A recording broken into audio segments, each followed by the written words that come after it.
because it's loading. Yeah, it's cool. I was just talking about the anime that I was rendering for us.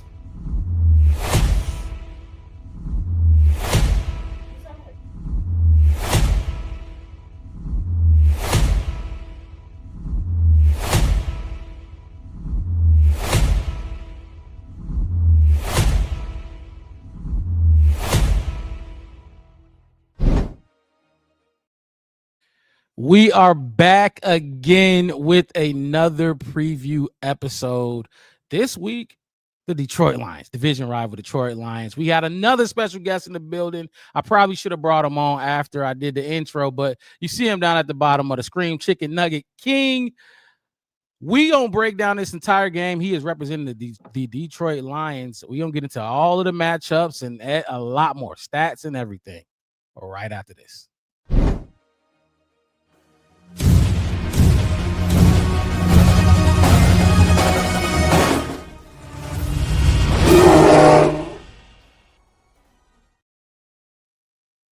All right, man. Look, if you tune in right now to the Black Bear Podcast, hit that like button, subscribe to the channel, the Black Bear Podcast. One word, no spaces. We go live twice a week, usually Wednesday nights, and then obviously post game shows after every single game. We just show up giving our analysis. But tonight is a preview show. We got a special guest in here representing the Detroit Lions, Chicken Nugget King. I'm sure y'all probably seen one of his videos at some point surfacing around Twitter or YouTube, but go ahead, Chicken Nugget King, introduce yourself. Hey, it is a pleasure, and thank you that I'm here to be on the show tonight. I definitely want to send a shout out to you and Chef West for bringing me a part of this and representing my team. And hey, let the good times roll, man. I know we rivals, but let the good times roll, and let's talk some ball and let's have fun. Absolutely, definitely rivals, without a doubt. And but content creators got to link up and try to grow together. And I do want to say this: we are on the road to 500 people. Road to 500, I think we're about 50 away from that. So you're watching on YouTube, if you're watching on Facebook or Twitter, head over to YouTube and hit that like button, subscribe to the channel, help us grow. Give my man Chicken Nugget King a like as well and a subscribe. I know he with the ops, but like I said, content creators got to stick together. The NFC North, toughest division in football. We've done Giants preview shows with some guests. Last week we did a Vikings one. That was a banger. So go ahead, check that out. We about to give y'all another banger today or tonight. So like I said, hit that like button, subscribe to the channel, the Black Bear Podcast. One word, no spaces. Chef West, how you feeling tonight, my guy? Hey, we talking. Well, let me unmute myself. We talking Bears, baby. I feel good. We got, like I said, we got a divisional opponent in here, which is always good, Absolutely. Cousins from the other side of the Michigan, Lake Michigan, and everybody keeps throwing out the word rival, and it's like I can see it now because of recent events. I don't think it was rival before that. Divisionally, yeah, but I like the term divisional opponents. But we're rivals now, definitely rivals now.